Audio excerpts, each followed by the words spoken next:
क्या सिर्फ हमेशा ऐसे ही सवाल पूछती हो जिनके जवाब ही नहीं चाहिए होते तुम्हें? जवाब ही चाहिए इसीलिए पूछा था।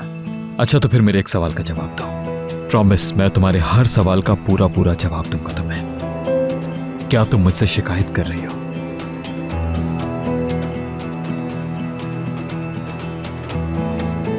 मेरा भी यही अंदाजा था बिल्कुल।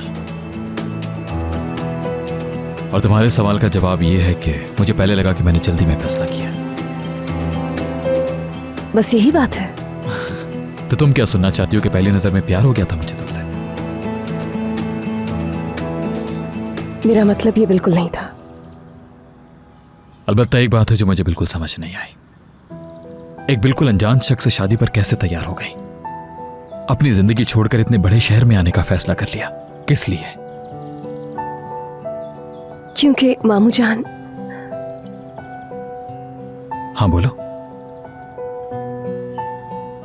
देखो बेटी, मेरी सेहत ठीक नहीं, डॉक्टर्स भी नाउमीद हो चुके, इसीलिए चाचा तो मेरे बेटे से शादी के लिए हाँ कर दो।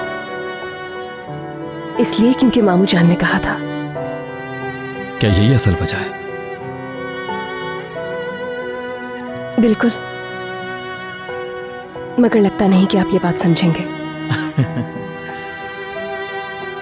सही कहा। बाबा तुमसे बहुत प्यार करते हैं। वो चाहते हैं कि मैं उनकी पसंद से शादी करूं। उन्होंने यकीन भी है कि मैं कर भी लूंगा। तो चलो क्यों ना उन्हें साबित करने दे कि उनका हमारी शादी का फैसला दुरुस्त था।